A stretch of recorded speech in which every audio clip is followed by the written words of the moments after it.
1 year ago yesterday, McMorrow became a household name when she delivered this rebuke to Republicans in her state. I didn't expect to wake up yesterday to the news that the senator from the 22nd district had overnight accused me by name of grooming and sexualizing children in an email fundraising for herself. So I sat on it for a while wondering why me. And then I realized, because I am the biggest threat to your hollow, hateful scheme. Because you can't claim that you are targeting marginalized kids in the name of, quote, parental rights if another parent is standing up to say no.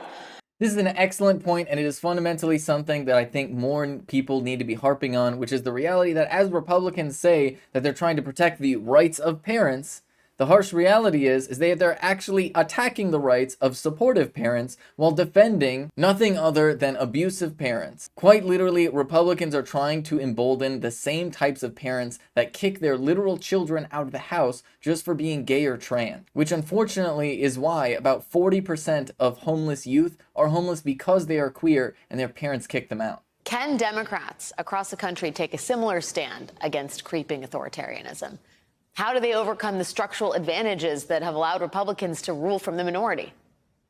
Well, I have just the person to ask. Okay, I love this intro first and foremost because, of course, she correctly points out that we are in the majority. People who support trans people are overwhelmingly in the majority. It turns out most people don't want the literal genital inspections that Republicans are pushing for trans children who are trying to play sports, and not just trans children, every children, to inspect to make sure that they're not trans in order to play sports. It is deeply, deeply unhinged, and it is incredibly creepy. And it turns out most people don't want to do that. Most people also just want people to be left alone and to make whatever decisions they need to make with their doctors. So they're correctly pointing out that because of gerrymandering, because of the way that the Electoral College works and other different representational type systems operate within the United States, that Republicans are at a disproportionate advantage electorally despite being deeply, deeply unpopular. Some of this is fueled by what we are told is a grassroots minority that is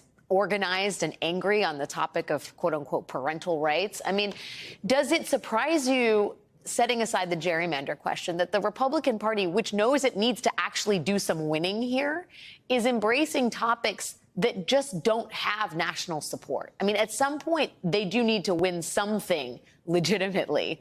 And in order to do so, don't they need to adopt some kind of policy that has some kind of broad popularity? We do need to touch on something right here. The reference to them being grassroots is actually untrue, because the reality is there's a very small group of well-funded sort of think tanks that are pushing almost all of these anti-trans laws. It quite literally is coming from a small group of folks that have a ridiculous amount of money in the political right that are pushing these anti-trans laws. Even a lot of people in the Republican Party are not asking for these anti-trans policies. And even in some red states, a majority of Republicans are against the anti-trans policies that the Republicans are pushing. You know, if you watch the 2022 results here in Michigan, Michigan is now a blue trifecta state for the first time in 40 years.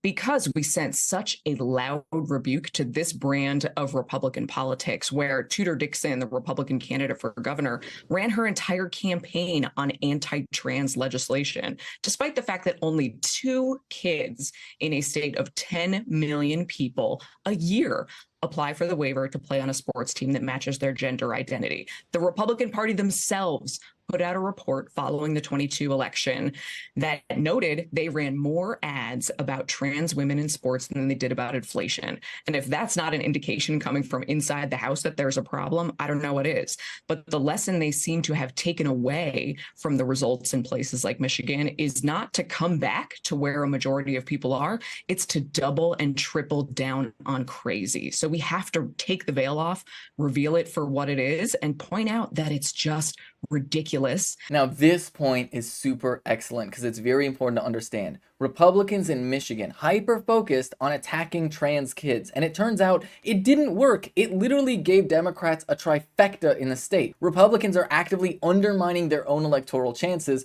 except for, instead of seeing the losses for what they are, they just keep doubling down, which is actually a very important lesson for Democrats across the country, because fundamentally, this is an opportunity for Democrats to take a massive win win. If Democrats just show up in favor of trans people and show up to defend the rights of trans people, and these Republicans just continue to spiral into nowhere land where they just keep hyper focusing on the existence of trans people, even though the overwhelming majority of voters are concerned about things like the economy or their jobs or the fact that rent is skyrocketing and housing prices are skyrocketing and it's super expensive to buy groceries now. People actually aren't just sitting there ripping their hair out worried about like, oh my god, what if a transgender child plays in high school sports? Nobody's doing that. But as Republicans continue to focus on that, Democrats need to step up and actually support trans kids. They need to step up and say, hey, why are you bullying literal children? Why are you trying to have genital inspections for children? That's creepy and gross.